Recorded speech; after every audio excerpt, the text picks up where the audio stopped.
जय श्री कृष्ण। आप सभी को पुरुषोत्तम मास अधिक मास के 20वें दिन की ढेरों शुभकामनाएं। प्रिय भक्तों, आज पुरुषोत्तम मास का 20वां दिन है और आप श्रवण कर रहे हैं पुरुषोत्तम मास महात्म्य। ये महात्म्य स्वयं भगवान नारायण के द्वारा देव ऋषि नारद के निवेदन करने पर नर नारायण आश्रम में सुनाया गया। ये महात्म्य मनुष्य का परम कल्याण करता है। इसे जो व्यक्ति पुरुषोत्तम मास में श्रवण करता है उसके सभी पाप नष्ट हो जाते हैं और वह सभी सुख संपत्ति ऐश्वर्य आदि का उपभोग करते हुए अपने जीवन को व्यतीत करता है और अंत समय में भगवान के धाम को प्राप्त करता है। ये महात्म्य सर्वप्रथम देव ऋषि नारद को भगवान नारायण के द्वारा सुनाया गया। तदुपरांत इसका वर्णन सूत जी महाराज ने पुराणों में किया। फिर जब कलयुग का आगमन हुआ उस समय राजा परीक्षित के उद्धार के लिए व्यास जी के श्रेष्ठ पुत्र श्री शुकदेव जी महाराज के द्वारा राजा परीक्षित को सुनाया गया। जब राजा परीक्षित को ये महात्म्य सुनाया जा रहा था तो वहां पर अनेकों ऋषि मुनि विराजमान थे। उन्हीं में व्यास जी के प्रिय शिष्य, जिन्हें शिष्य शिरोमणि कहा जाता है, जो शिष्यों में श्रेष्ठ हैं, ऐसे सूत जी महाराज वहां विराजमान थे। उन्होंने इस महात्म्य को श्रवण किया। सूत जी महाराज जब वहां से नैमिषारण्य लौटे तो नैमिषारण्य में ऋषियों ने निवेदन किया कि हे सूत जी महाराज, मनुष्य के कल्याण के लिए वह महात्म्य सुनाइए जो उसका उद्धार कर सके। तब ऋषियों के निवेदन करने पर सूत जी महाराज ने नैमिषारण्य में यह महात्म्य सुनाना आरंभ किया। तो सबसे पहले देव ऋषि नारद को भगवान नारायण ने सुनाया, फिर राजा परीक्षित को शुकदेव जी महाराज ने, और यहाँ सूत जी महाराज नैमिषारण्य में महात्म्य सुना रहे हैं। और यहाँ पर आप पुराणों के माध्यम से हमारे द्वारा इस महात्म्य का श्रवण कर रहे हैं। आइए प्रिय भक्तों, आज के महात्म्य को आरंभ करें। उससे पहले आपसे निवेदन है कि ये पुरुषोत्तम मास महात्म्य का वीडियो है तो कृपया एक बार लाइक अवश्य कर दीजिएगा। भगवान पुरुषोत्तम की कृपा प्राप्त करने के लिए कमेंट बॉक्स में अवश्य लिखिएगा ओम नमो भगवते वासुदेवाय या श्री पुरुषोत्तम देवाय नमः। आप देख रहे हैं देवभूमि ज्योतिष संस्थान का प्रतिष्ठित यूट्यूब चैनल देवभूमि धार्मिक। अगर चैनल पर नए हैं और सभी व्रत त्योहार की सही शास्त्रीय जानकारी पाते रहना चाहते हैं तो कृपया चैनल को सब्सक्राइब कीजिए और बेल आइकन को प्रेस कीजिए। जब आप सब्सक्राइब का बटन दबाएंगे तो वहाँ एक घंटी का निशान बना हुआ आएगा, उसको अवश्य दबाइएगा, तभी आपको हमारे सारे वीडियो प्राप्त होंगे। आइए प्रिय भक्तों, अब भगवान नारायण का ध्यान करते हुए, परम पूज्य गुरुदेव के चरणों की वंदना करते हुए आज के अध्याय को आरंभ करते हैं। शांताकारं भुजगशयनं पद्मनाभं सुरेशं विश्वधारं गगनसदृशं मेघवर्णं शुभांगं लक्ष्मीकान्तं कमलनयनं योगिर्विन्दनगम्यं वन्दे विष्णुं भवभयहरं सर्वलोकिकनाथं। बोले विष्णु भगवान की जय। गुरुर्ब्रह्मा गुरुर्विष्णुः गुरुर्देवो महेश्वरः गुरुर्साक्षात् परब्रह्म तस्मै श्री गुरुवे नमः।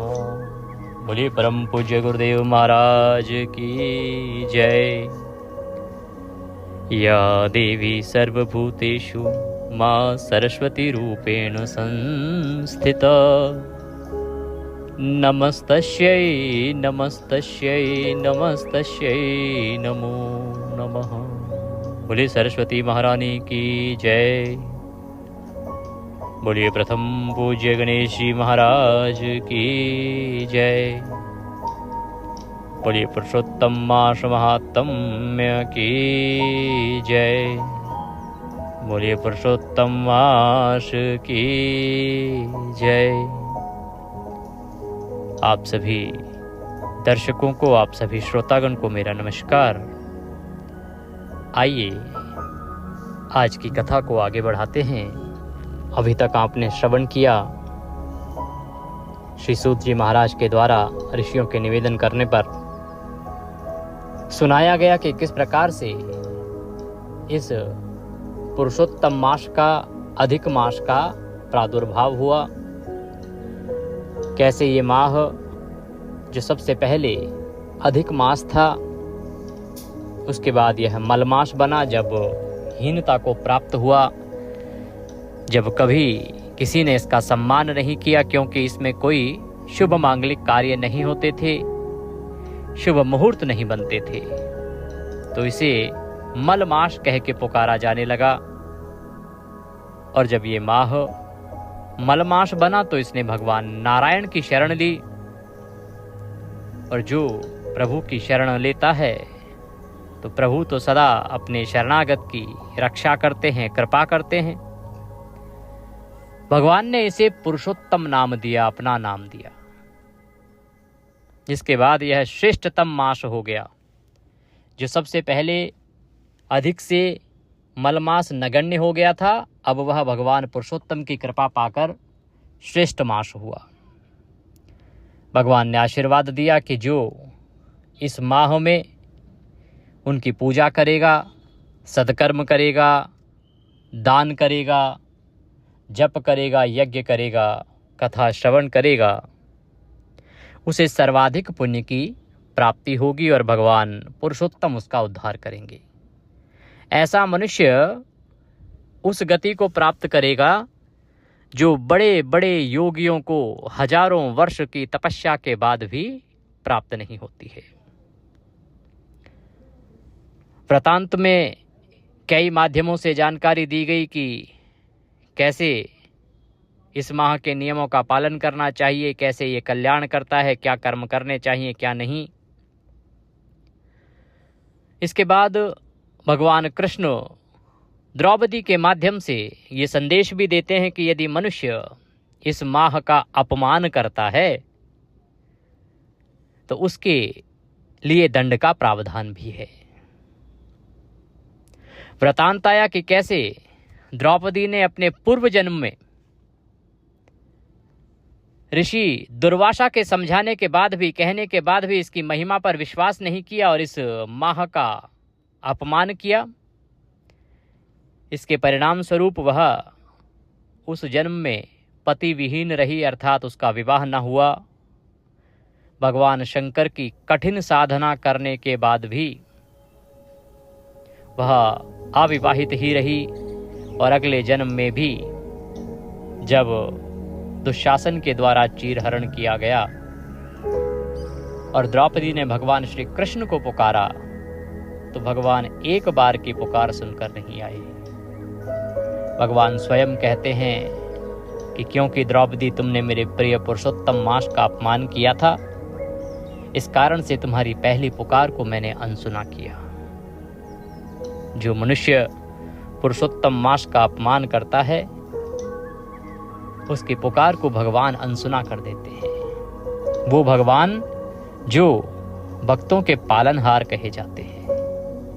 और यदि पुरुषोत्तम मास की महिमा का किसी ने अपमान किया तो वो उन भक्तों को भी एक बार के लिए छोड़ देते हैं। इसीलिए मनुष्य को इस माह में जितना हो सके जप करना चाहिए, तप करना चाहिए, प्रभु की भक्ति करनी चाहिए, सदकर्म करने चाहिए।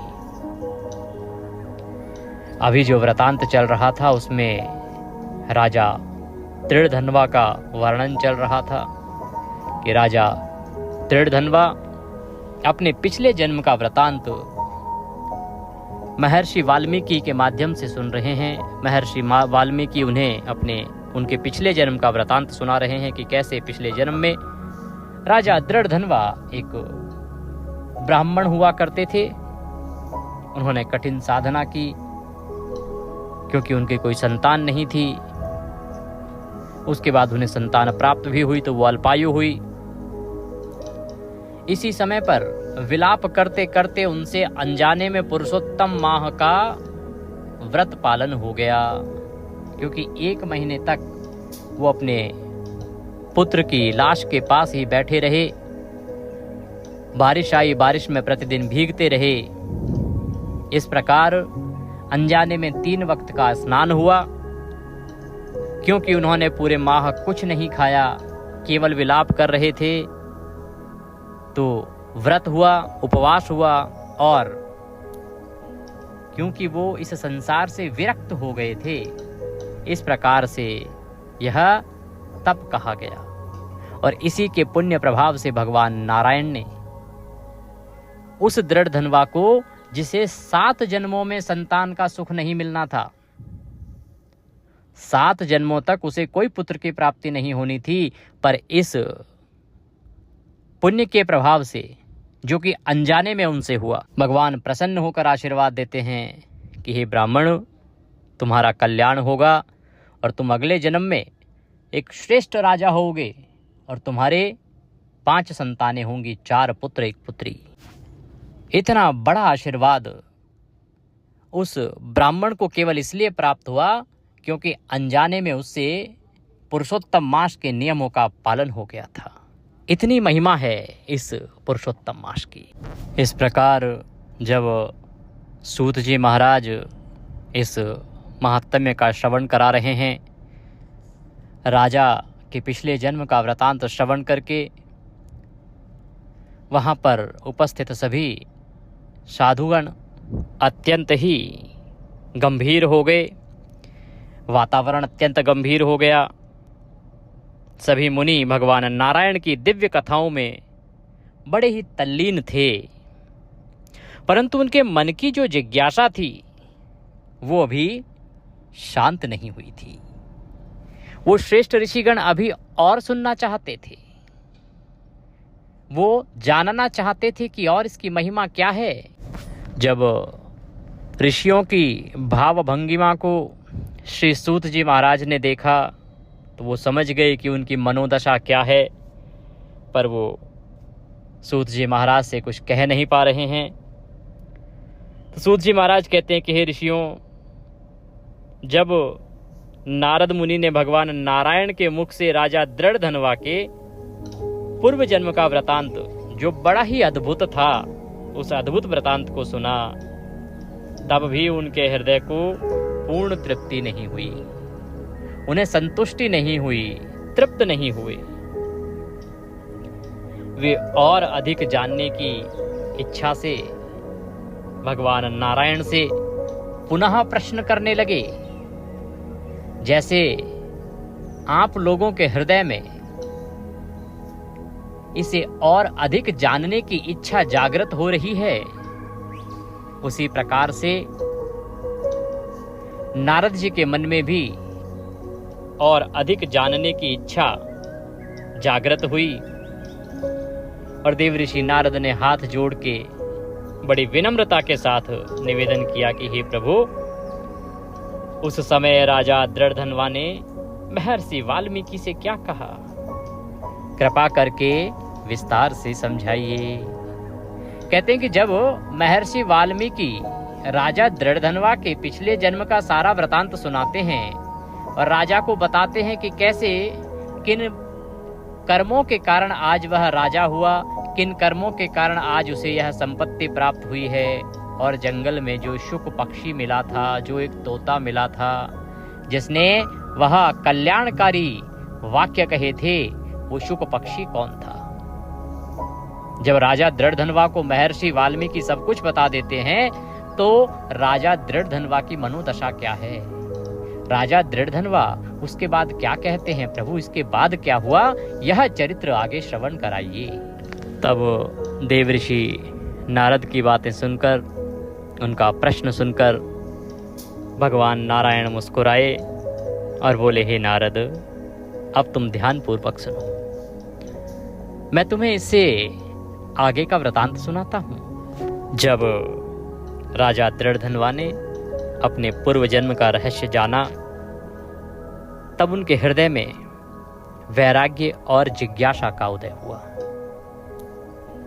वे महर्षि वाल्मीकि के चरणों में प्रणाम करके विनीत भाव से बोले कि हे मुनि श्रेष्ठ, मुझे बताइए कि मोक्ष की इच्छा रखने वाले मनुष्य को पुरुषोत्तम मास का व्रत किस प्रकार करना चाहिए, कौन सा दान देना चाहिए, और हे ऋषिवर उसकी विधि क्या है। भगवान नारायण कहते हैं, इधर सूत जी महाराज कहते हैं कि जब राजा दृढ़धनवा ने अपने पूरे वृतांत को जान लिया और वह जान पाया कि कैसे पुरुषोत्तम मास के माध्यम से उसका उद्धार हुआ है, तो उसका मन वैराग्य में चला गया। पर वैराग्य के साथ साथ उसके मन में जिज्ञासा भी जागृत हुई। वो जानना चाहता था कि पुरुषोत्तम मास किस प्रकार से मनुष्य का कल्याण कर सकता है। उसने कहा, प्रभु, अब मैं अपने जीवन को वैराग्य की ओर ले जाना चाहता हूं, तो मुझे बताइए कि अगर मैं मोक्ष की इच्छा रखूं, मैं चाहूं कि मेरा मोक्ष हो जाए, मुझे नारायण का धाम प्राप्त हो जाए, तो प्रभु मुझे इसके लिए पुरुषोत्तम मास में क्या क्या करना चाहिए। पुरुषोत्तम मास मोक्ष प्राप्त करने में मेरा किस प्रकार से सहायक हो सकता है।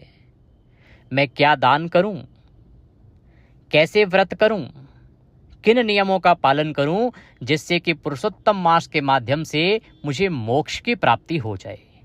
क्योंकि अब मेरा इस संसार सागर में मन नहीं लगता, अब मैं भगवान के धाम को जाना चाहता हूं। इस प्रकार से राजा दृढ़धनवा महर्षि वाल्मीकि से निवेदन करते हैं, कहते हैं कि हे ऋषिवर, हे भगवान, यह ज्ञान केवल मेरे लिए ही नहीं वरन समस्त लोगों के कल्याण के लिए आवश्यक है, क्योंकि आपके इस ज्ञान प्रदान करने के बाद यह दूर दूर तक पहुंचाया जाएगा। आपने ही बताया कि यह पुरुषोत्तम मास स्वयं भगवान का स्वरूप है। मैं पूर्व जन्म में सुदेव ब्राह्मण था और अनजाने में इस मास का पालन किया, जिसके प्रभाव से मेरा मृत पुत्र भी जीवित हो गया।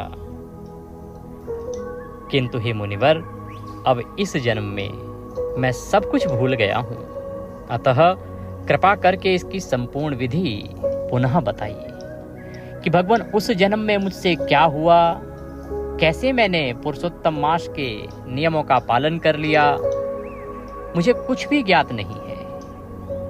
तो आप कृपा करके मुझे सब कुछ बताइए। सूत जी महाराज कहते हैं कि हे ऋषियों, तब राजा के इन विनीत वचनों को सुनकर महर्षि वाल्मीकि अत्यंत प्रसन्न हुए। उन्होंने शांत स्वर में विस्तार से पुरुषोत्तम मास की विधि बतानी आरंभ की।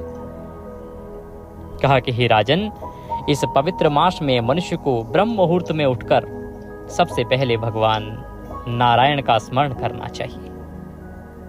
शुद्धता का विशेष ध्यान रखते हुए नित्य कर्म संपन्न करें। शौच, स्नान, आचमन और दंत धावन आदि विधि पूर्वक करें। स्नान के पश्चात शुद्ध वस्त्र धारण करके गोपी चंदन से तिलक लगाकर प्राणायाम और संध्या वंदन करना चाहिए। फिर एक पवित्र स्थान पर मंडल बनाकर कलश स्थापित करें और उसमें तीर्थ का आवाहन करें। गंगा, गोदावरी, कावेरी और मां सरस्वती का स्मरण करें। इसके बाद श्रद्धा और भक्ति से भगवान पुरुषोत्तम की मूर्ति स्थापित करके विधि पूर्वक पूजन करें। गंध, अक्षत, पुष्प, दीप और नैवेद्य अर्पित करना चाहिए। इस प्रकार से भगवान नारायण मधुसूदन की पूजा करनी चाहिए। पूजा की विधि के विषय में मैंने आरंभ में भी आपको बताया था। उसी प्रकार से आप पूजन करें, परम कल्याणकारी है। ऋषि कहते हैं कि हे राजन, यह शरीर बहुत दुर्लभ है।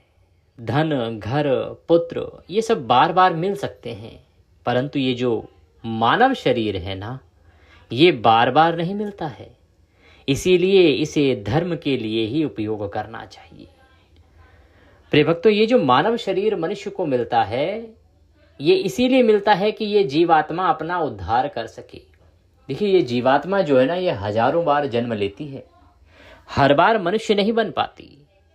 कर्मों के अनुसार फल मिलता है, और उसका एक बड़ा कारण ये होता है कि किसी प्रकार से, क्योंकि मानव के पास ही वह मस्तिष्क है, वह क्षमता है जिसके द्वारा वह अपना उद्धार कर सकता है, सही और गलत में अंतर कर सकता है।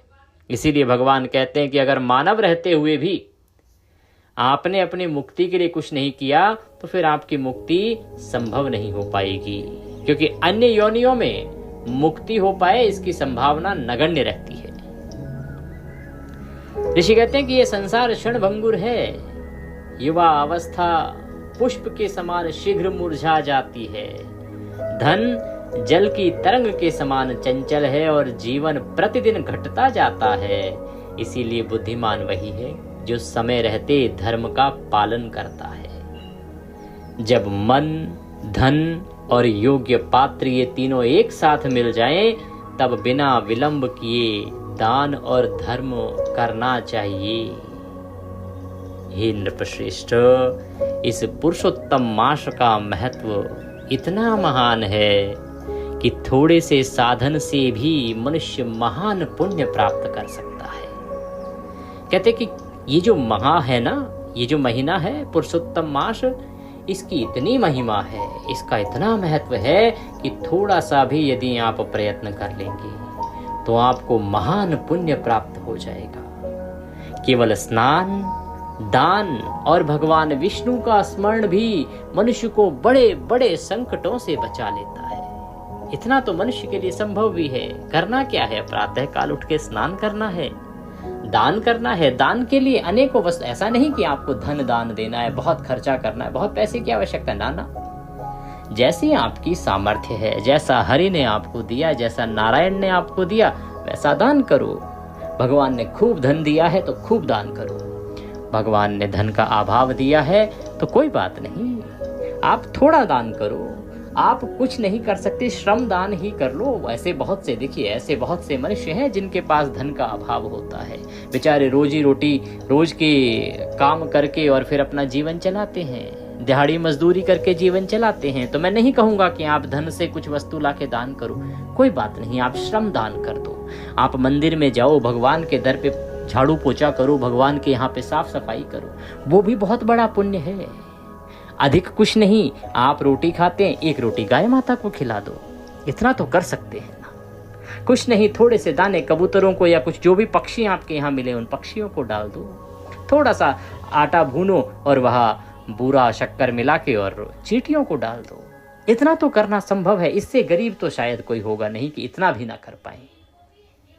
और जो बिल्कुल भी गरीब है तो वो श्रम दान तो कर ही सकता है। अपने शरीर से सेवा कीजिए भगवान के निमित्त। जहाँ कहीं कोई भगवान का कार्य हो रहा है वहाँ पे सेवा कीजिए, दान अवश्य कीजिए। तो प्रभु ने एक ऐसा मार्ग दिया है जो प्रत्येक मनुष्य कर सकता है, चाहे वो कितना ही गरीब क्यों ना हो। और जो अमीर है वो खूब सारा दान करें, बड़े बड़े भंडारे कराएं, खूब ब्राह्मणों को जिमाएं, खूब दान दक्षिणा आदि दें। दान अवश्य करना है, स्नान करना है, दान करना है। भगवान नारायण की पूजा में लगता ही क्या है, भगवान सामने विराजमान है, थोड़ा सा जल स्नान करा दो, वस्त्र के रूप में मौली अर्पित कर दो, तिलक कर दो, अक्षत लगा दो, पुष्प अर्पित कर दो। पुष्प भी नहीं है तो थोड़े से चावल पीले रंग के उनको अर्पित कर दो। और पुष्प तो वैसे भी सभी स्थानों पर मिल ही जाते हैं। और उसके बाद भगवान की आरती कर दो। इतनी सी पूजा तो हर कोई कर सकता है। भगवान नहीं कहते कि आप षोडशोपचार से पूजन करेंगे तभी मैं प्रसन्न होऊंगा। तो ये पुरुषोत्तम मास है, इसमें केवल आप थोड़ा सा स्नान कर लें, सुबह का दान कर लें और भगवान नारायण की पूजा कर लें। और उनकी जो कथा महात्म्य जो हम सुना रहे हैं, यह महात्म्य सुन लें। आजकल तो हर जगह उपलब्ध है, यूट्यूब सबके पास है, आप कथा सुन लीजिए। इतना कर लेने मात्र से मनुष्य के बड़े बड़े संकटों का नाश हो जाता है। ऐसा यहाँ पर महर्षि वाल्मीकि राजा दृढ़धनवा को सुना रहे हैं। कहते हैं कि जैसे गंगा सभी नदियों में श्रेष्ठ है, वैसे ही सभी महीनों में पुरुषोत्तम मास श्रेष्ठ है, सर्वोत्तम है। यह स्वयं भगवान का स्वरूप है, अतः श्रद्धा और भक्ति से इसकी पूजा करनी चाहिए। भगवान नारायण आगे बोले, हे नारद, इस प्रकार ऋषि वाल्मीकि ने राजा दृढ़धनवा को पुरुषोत्तम मास की संपूर्ण विधि और उसका गूढ़ रहस्य समझाया। जो मनुष्य इस संसार रूपी भयंकर सागर से पार होना चाहता है, उसे इस पवित्र माह में भगवान पुरुषोत्तम की भक्ति अवश्य करनी चाहिए। सूत जी महाराज कहते हैं कि आज का यह अध्याय, हे मुनियों, इस प्रकार यहाँ पर समाप्त होता है। जो श्रद्धा से इसे सुनता है या पढ़ता है, वह पापों से मुक्त होकर भगवान के परम धाम को प्राप्त करता है। बोले विष्णु भगवान की जय। इसी के साथ आज का अध्याय पूर्ण हुआ। कल हम इससे आगे का अध्याय श्रवण करेंगे। कथा के निमित्त दक्षिणा आदि कुछ भी भेजना चाहते हैं, आपकी स्क्रीन पर एक QR कोड आ रहा होगा, उस पर भेज सकते हैं। और व्हाट्सएप पर जुड़ना ना भूलिए। व्हाट्सएप पर जुड़ना चाहते हैं तो स्क्रीन पर एक नंबर आ रहा होगा 900 से, उस पर व्हाट्सएप मैसेज कीजिए अपना नाम और कहिए कि आप सभी तिथि त्योहार की जानकारी पाना चाहते हैं, तो हम आपको अपने साथ व्हाट्सएप पर ऐड करेंगे और फिर सब जानकारियां सीधे मोबाइल पर आपको आती रहेंगी। कहीं कुछ ढूंढने की आवश्यकता नहीं होगी। और जो भी रिमाइंडर होंगे कि किस दिन कौन सी तिथि है, कौन सा व्रत आ रहा है, तुलसी पत्र तोड़ना है नहीं तोड़ना है, सब जानकारी के रिमाइंडर आपको मिलते रहेंगे। इसका लाभ अवश्य लीजिएगा क्योंकि ये सुविधा निःशुल्क है। चैनल पर नए हैं तो सब्सक्राइब करते जाइएगा, क्योंकि हम यहाँ वही महात्म्य सुनाते हैं जो पुराणों में वर्णित है और सभी शास्त्रीय जानकारी प्रदान करते हैं। आइए प्रिय भक्तों, अब सुनते हैं श्रीमद् भागवत गीता का 15वां अध्याय, जो भगवान पुरुषोत्तम को समर्पित है, जिसे प्रतिदिन पुरुषोत्तम मास में महात्म्य के साथ सुनना चाहिए। पहले हम भगवान शंकर के द्वारा सुनाया गया महात्म्य श्रवण कराएंगे, उसके बाद अध्याय जो भगवान श्री कृष्ण के द्वारा कहा गया उसका वर्णन करेंगे। महात्म्य इसलिए सुनना आवश्यक है क्योंकि इससे उस अध्याय का महत्व पता चलता है कि इसकी महिमा क्या है। और जब आप किसी अध्याय का महत्व समझ जाते हैं तो आप उसे पूरी श्रद्धा के साथ सुन पाते हैं, क्योंकि आपको पता होता है कि इससे क्या प्राप्त होने वाला है। इसीलिए पहले महात्म्य सुनते हैं, तदुपरांत हम अध्याय का श्रवण करेंगे। अथ श्रीमद् भागवत गीता पंचदशो अध्याय महात्म्य प्रारंभ। बोले कृष्ण भगवान की जय।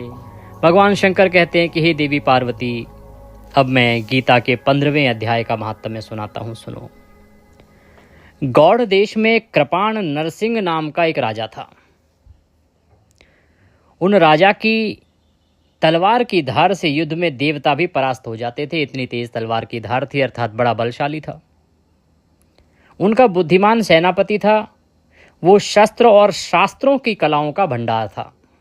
उसे शस्त्र चलाना भी बड़े अच्छे से आता था और शास्त्रों का भी बड़ा ज्ञाता था। उसका नाम था सरभमेरुंड। उसकी भुजाओं में प्रचंड बल था। एक समय उस पापी ने राजकुमारों सहित महाराज का वध करके स्वयं ही राज्य करने का विचार किया। उसके सेनापति ने सोचा कि क्यों ना महाराज का वध कर दिया जाए और स्वयं ही राजा बन जाया जाए। इस निश्चय के कुछ ही दिनों बाद वह हैजे का शिकार होकर मर गया। उसको हैजा हो गया और हैजे के शिकार होकर वो मृत्यु को प्राप्त हो गया। थोड़े समय में वह पापात्मा अपने पूर्व कर्म के कारण सिंधु देश में एक तेजस्वी घोड़ा हुआ। जैसे उसके कर्म रहे थे, उसके मेल जोल के अनुसार अगले जन्म में उसे एक तेजस्वी घोड़े के रूप में जन्म मिला। उसका पेट सटा हुआ था। घोड़े के लक्षणों का ठीक ठीक ज्ञान रखने वाले किसी वैश्य के पुत्र ने बहुत सा मूल्य देकर उस अश्व को खरीद लिया और बड़े यत्न के साथ उसे राजधानी तक भले आया। वैश्य कुमार वह अश्व राजा को देने के लिए लाया था। वो एक व्यापारी का पुत्र था जो उस घोड़े को राजा को उपहार के रूप में देने के लिए लाया था। यद्यपि राजा उससे परिचित थे, तथापि द्वारपालों ने जाकर राजा को उसके आगमन की सूचना की। राजा ने पूछा, किस लिए आए हो? तब उसने स्पष्ट शब्दों में उत्तर दिया, देव सिंधु देश में एक उत्तम लक्षणों से संपन्न अश्व था, जिसे तीनों लोकों का एक रत्न समझकर मैंने बहुत सा मूल्य देकर खरीद लिया है। राजा ने आज्ञा दी, उस अश्व को यहां ले आओ। वास्तव में वह घोड़ा गुणों में उच्च श्रवा के समान था। सुंदर रूप का तो मानो घर ही था, खूब सुंदर था। शुभ लक्षणों का समुद्र था। खूब सारे शुभ लक्षण उसमें दिखाई देते थे। वैश्य घोड़ा ले आया और राजा ने उसे देखा। अश्व का लक्षण जानने वाले अमात्यों ने उसकी बड़ी प्रशंसा की। सुनकर राजा अपार आनंद में निमग्न हो गया और उन्होंने वैश्य को मुंह मांगा स्वर्ण देकर तुरंत ही उस अश्व को खरीद लिया। कुछ दिनों के बाद एक समय राजा शिकार खेलने के लिए उत्सुक होके उसी घोड़े पर सवार होकर वन को गए। वहां मृगों के पीछे इन्होंने अपना घोड़ा बढ़ाया। पीछे पीछे सब ओर से दौड़कर आते हुए समस्त सैनिकों का साथ छूट गया। सैनिक सारे पीछे रह गए। राजा घोड़े पे सवार होकर आगे निकल गया। वे हिरणों द्वारा आकृष्ट होकर बहुत दूर निकल गए। प्यास ने उन्हें व्याकुल कर दिया। तब वे घोड़े से उतरकर जल की खोज करने लगे। घोड़े को तो उन्होंने वृक्ष की डाली में बांध दिया और स्वयं एक चट्टान पर चढ़ने लगे। कुछ दूर जाने पर इन्होंने देखा कि एक पत्ते का टुकड़ा हवा से उड़कर शिलाखंड पर गिरा पड़ा है। उसमें गीता के 15वें अध्याय का आधा श्लोक लिखा हुआ था। राजा उसे बांचने लगे। उनके मुख से गीता के अक्षर सुनकर घोड़ा तुरंत गिर पड़ा और अश्वयोनि से उसकी मुक्ति हो गई तथा तुरंत ही दिव्य विमान पर चढ़कर वह स्वर्गलोक को चला गया। तत्पश्चात राजा ने पहाड़ पर चढ़कर एक उत्तम आश्रम देखा, जहां नाग केसर, केले, आम और नारियल के उम्दा वृक्ष लहरा रहे थे। आश्रम के भीतर एक ब्राह्मण बैठे हुए थे जो संसार की वासनाओं से मुक्त थे। राजा ने उन्हें प्रणाम करके बड़ी भक्ति से पूछा, ब्राह्मण, मेरा अश्व जो अभी अभी स्वर्ग को चला गया है, उसमें क्या कारण है? ऐसा क्यों हुआ? राजा की बात सुनकर त्रिकालदर्शी, मंत्रवेत्ता एवं महापुरुषों में श्रेष्ठ विष्णु शर्मा नामक ब्राह्मण ने कहा, हे राजन, पूर्व काल में तुम्हारे यहाँ जो सरभमेरुंड नामक सेनापति था, वह तुम्हें पुत्रों सहित मारकर स्वयं राज्य हड़प लेने को तैयार था। इसी बीच में हैजा का शिकार हो जाने पर वह मृत्यु को प्राप्त हो गया। उसके बाद उसी पाप से वह घोड़ा हुआ था। यहाँ कहीं गीता के 15वें अध्याय का आधा श्लोक लिखा मिल गया था, उसे ही तुमने बांच लिया। और जब तुमने उसे बांचा तो उसी को तुम्हारे मुख से सुनकर वह अश्व स्वर्ग को प्राप्त हुआ, क्योंकि केवल उस श्लोक को सुनने मात्र से ही उसके पापों का नाश हो गया। तदंतर राजा के पार्श्ववर्ती सैनिक उन्हें ढूंढते हुए वहां पहुंचे। उन सब के साथ ब्राह्मणों को प्रणाम करके राजा प्रसन्नता पूर्वक वहां से चले गए और गीता के 15वें अध्याय के श्लोकाक्षरों से अंकित उसी पत्र को बाँच बाँच कर प्रसन्न होने लगे। उनके नेत्र हर्ष से खिल उठे थे। घर आकर उन्होंने मंत्रवेत्ता मंत्रियों के साथ अपने पुत्र सिंहबल को राज सिंहासन पर अभिषिक्त किया और स्वयं 15वें अध्याय के जप से विशुद्ध चित्त होकर मोक्ष प्राप्त कर लिया। हे देवी पार्वती, यह गीता का 15वां अध्याय मनुष्य को मोक्ष देने वाला है, मनुष्य की मनोकामनाओं को पूर्ण करने वाला है, मनुष्य के पापों का नाश करने वाला है। जो मनुष्य गीता के इस 15वें अध्याय के महात्म्य को सुनता है या गीता के 15वें अध्याय का श्रवण करता है, उसके सभी पाप नष्ट हो जाते हैं और भगवान पुरुषोत्तम की कृपा उसे प्राप्त होती है। बड़े शंकर भगवान की जय। इसी के साथ यह 15वें अध्याय का महात्म्य यहाँ पूर्ण होता है। आइए अब हम भगवान श्री कृष्ण द्वारा गीता के उपदेश के रूप में दिए गए 15वें अध्याय का सरल अनुवाद के साथ श्रवण करते हैं। अथ श्रीमद्भागवत गीता 15 अध्याय प्रारंभः। श्री भगवान उवाच। भगवान कृष्ण बोले, ऊर्ध्व मूल मधः शाखमश्वत्थम प्राहुरव्ययम छंदांशी यस्य पर्णानि यस्तम वेद स वेदविद। श्री भगवान आदि पुरुष परमेश्वर बोले, आदि पुरुष नारायण वासुदेव भगवान ही नित्य और अनंत तथा सबके आधार होने के कारण और सबसे ऊपर नित्य धाम में सगुण रूप से वास करने के कारण ऊर्ध्वा नाम से कहे गए हैं। और वे मायापति सर्वशक्तिमान परमेश्वर ही इस संसार रूप वृक्ष के कारण हैं। इसलिए इस संसार वृक्ष को ऊर्ध्व मूल वाला कहते हैं।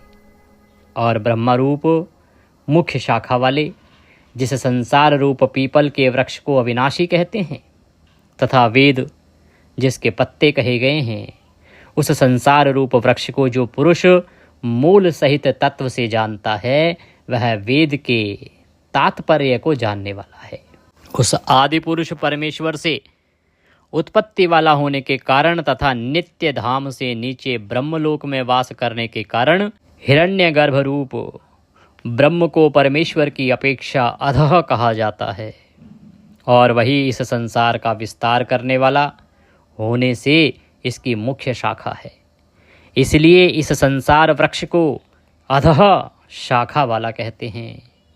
इस वृक्ष का मूल कारण परमात्मा अविनाशी है तथा अनादिकाल से इसकी परंपरा चली आती है। इसीलिए इस संसार वृक्ष को अविनाशी कहते हैं। इस वृक्ष की शाखा रूप ब्रह्मा से प्रकट होने वाले और यज्ञादिक कर्मों के द्वारा इस संसार वृक्ष की रक्षा और वृद्धि करने वाले एवं शोभा को बढ़ाने वाले होने से वेद पत्ते कहे गए हैं। भगवान की योग माया से उत्पन्न हुआ संसार क्षणभंगुर, नाशवान और दुख रूप है। इसके चिंतन को त्याग कर केवल परमेश्वर का ही नित्य निरंतर अनन्य प्रेम से चिंतन करना वेद के तात्पर्य को जानना कहा जाता है। भगवान कृष्ण कहते हैं कि उस संसार वृक्ष की तीनों गुणों रूप जल के द्वारा बड़ी हुई एवं विषय भोग रूप कोपलों वाली देव, मनुष्य और तिर्यक आदि योनि रूप शाखाएं नीचे और ऊपर सर्वत्र फैली हुई हैं तथा मनुष्य लोक में कर्मों के अनुसार बांधने वाली अहंता, ममता और वासना रूप जड़ें भी नीचे और ऊपर सभी लोकों में व्याप्त हो रही हैं। कहते हैं कि ये जो तीन गुण कहे गए हैं ना, सत, रज और तम, और तीन गुणों वाली जो माया है, इसका प्रभाव सभी जगह सर्वत्र मनुष्य के भीतर फैलता जा रहा है। मनुष्य इन तीन गुणों के भीतर ही समाहित होता जा रहा है और मनुष्य अपने सभी कर्मों को इन तीन गुणों के अनुसार ही करता है।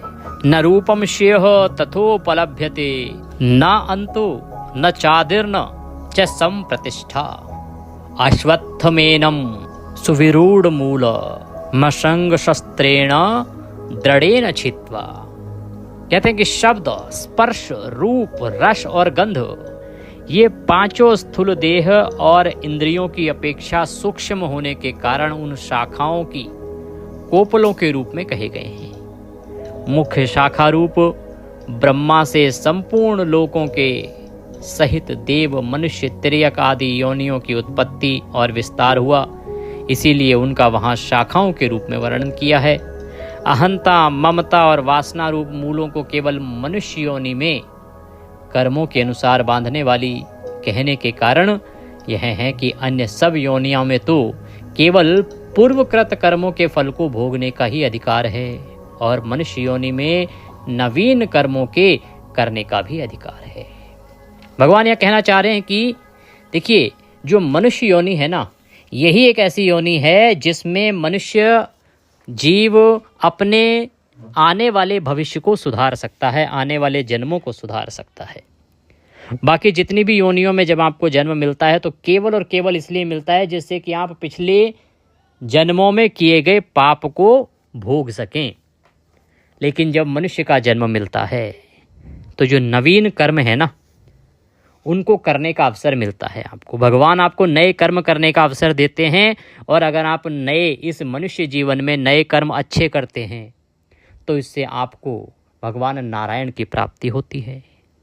यही एकमात्र योनि है इतनी योनियों में जो आपको मुक्ति का रास्ता दिखाती है। बाकी किसी योनि में मुक्ति नहीं है, केवल मनुष्य जन्म ही ऐसा है जो आपको मिल गया तो जीव अपनी मुक्ति के मार्ग को प्रशस्त कर सकता है।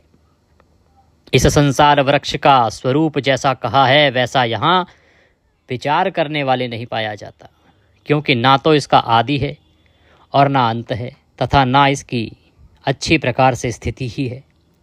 इसलिए इस अहंता, ममता और वासना रूप अति दृढ़ मूलों वाले संसार रूप पीपल के वृक्ष को दृढ़ वैराग्य रूप शास्त्र द्वारा काटकर ही प्रयोग करना चाहिए। अर्थात ये जो जीव को जन्म मिला है ये साधारण जन्म नहीं है। इस जन्म का मनुष्य को अवश्य रूप से लाभ लेना चाहिए। जो जीव मनुष्य के रूप में उत्पन्न होकर भी उसका लाभ नहीं ले पाते उनको कभी आगे मुक्ति प्राप्त नहीं होती। ततः पदम तत्परिमार्गितव्यम यश्मिगंता न निवर्तन्ति भूयः तमेव चाध्यम पुरुषम प्रपद्ये यतः प्रवृत्ति प्रश्रता पुराणी। उसके पश्चात उस परम पद रूप परमेश्वर को भली भांति खोजना चाहिए, जिसमें गए हुए पुरुष फिर लौटकर संसार में नहीं आते, और जिस परमेश्वर से इस पुरातन संसार वृक्ष की प्रवृत्ति विस्तार को प्राप्त हुई है, उसी आदि पुरुष नारायण के मैं शरण हूँ। इस प्रकार दृढ़ निश्चय करके उस परमेश्वर का मनन और निधिध्यासन करना चाहिए, सदा उसका ध्यान करना चाहिए। वह परमात्मा पुरुषोत्तम ही सबके कल्याण करता है। निर्माण मोहा चित संग दोषा आध्यात्म नित्या विनिवृत्त कामः। जिनका मान और मोह नष्ट हो गया है, जिन्होंने आसक्ति रूप दोष को जीत लिया है, जिनकी परमात्मा के रूप में नित्य स्थिति है और जिनकी कामनाएं पूर्ण रूप से नष्ट हो गई हैं, वे सुख दुख नामक द्वंद्वों से विमुक्त ज्ञानी जन उस अविनाशी परम पद को प्राप्त होते हैं। जिस परम पद को प्राप्त होकर मनुष्य लौटकर संसार में नहीं आते, उस स्वयं प्रकाश परम पद को न सूर्य प्रकाशित कर सकता है, न चंद्रमा और न ही अग्नि उसे प्रकाशित कर सकती है। वही मेरा परम धाम है। भगवान श्री कृष्ण कहते हैं कि जो जान जाता है कि पुरुषोत्तम ही सब कुछ करता धरता है, वह मुझे भज लेता है, मुझे जप लेता है, और जो मुझे जप लेता है वो उस धाम को पा लेता है। जिस धाम को, कौन सा है भगवान का धाम? कहते हैं कि जहाँ ना तो सूर्य उसे प्रकाशित करता है, ना चंद्रमा प्रकाशित करता है, ना अग्नि ही प्रकाशित करती है, उसका अपना प्रकाश है, वो स्वयं प्रकाश से अपने प्रकाश से प्रकाशित होता है। और वही मेरा परम धाम है जिसे मनुष्य प्राप्त करता है अगर वह मुझे भज लेता है, पुरुषोत्तम को भज लेता है। भगवान कृष्ण कहते हैं कि ममैवाशो जीवलोके जीवभूतः सनातनः मनः षष्ठानि इंद्रियाणि प्रकृति स्थानि कर्षति। इस देह में यह जीवात्मा मेरा ही सनातन अंश है और वही इस प्रकृति में स्थित मन और पांचों इंद्रियों को आकर्षण करता है। भगवान कृष्ण कहते हैं कि ये जो जीवात्मा है ना मनुष्य के शरीर में, ये उन्हीं का अंश है, यही मूल अंश है उनका। और इसी के कारण इन प्रकृति में स्थित जो मन और पांच अन्य इंद्रियां हैं ना, वो नियंत्रण में रहती हैं और उसके अनुसार चलती हैं। शरीरम यद वापनोति, वायु गंध के स्थान से गंध को जैसे ग्रहण करके ले जाता है, वैसे ही देह आदि का स्वामी जीवात्मा भी जिस शरीर का त्याग करता है, उससे इन मन सहित इंद्रियों को ग्रहण करके फिर जिस शरीर को प्राप्त होता है उसमें चला जाता है। कहते हैं कि जिस प्रकार से वायु होती है वो गंध को एक स्थान से दूसरे स्थान पर ले जाती है, हवा क्या करती है? गंध को ग्रहण करती है। आप देखेंगे कहीं से हवा बहती हुई आई, आपको कभी कोई खुशबू आती है, कभी दुर्गंध आती है, कभी सुगंध आती है, क्योंकि जहाँ से वो हवा बह के आ रही है ना, वो हवा वहाँ की खुशबू साथ में ले आती है। तो गंध को जिस प्रकार से वायु अपने साथ ग्रहण करके ले जाती है, उसी प्रकार से जब ये जीवात्मा अपने शरीर से निकल जाती है तो इससे ये अपने मन सहित जो हमारी इंद्रियां हैं उनको ग्रहण करके जिस दूसरे शरीर में प्रवेश करती है वहां अपने साथ ले जाती है। इसकी जितनी भी इंद्रियां हैं, पांचों इंद्रियां हैं ना जो मनुष्य में काम करती हैं, इन पांचों इंद्रियों को वह जीवात्मा अपने साथ ले जाती है और जिस दूसरे शरीर में प्रवेश करती है वहां ये पांचों इंद्रियों सहित पहुंच जाती है।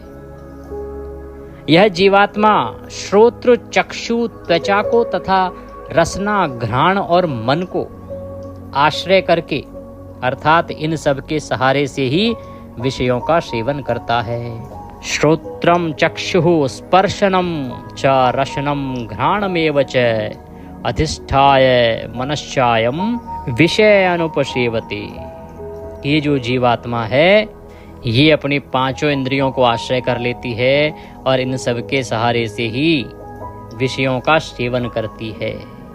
शरीर को छोड़कर जाते हुए को अथवा शरीर में स्थित हुए को अथवा विषयों को भोगते हुए को, इस प्रकार तीनों गुणों से युक्त हुए को भी अज्ञानी जन नहीं जानते। केवल ज्ञान रूप नेत्रों वाले विवेकशील ज्ञानी ही तत्व से जानते हैं। भगवान कृष्ण कहते हैं कि जो शरीर को छोड़कर जाते हुए अथवा शरीर में जब वो स्थित हुए हैं या विषयों को जब वो भोग रहे हैं, इन तीनों अवस्थाओं को केवल ज्ञानी जन ही समझ पाते हैं। अज्ञानी जन जो है ना वो जान ही नहीं पाते। जो विवेकशील हैं, जिनकी बुद्धि जागृत है, जो विषयों में आसक्त नहीं हैं, जो सदकर्म करते हैं, वही विवेकशील ज्ञानी इस तत्व को जान पाते हैं।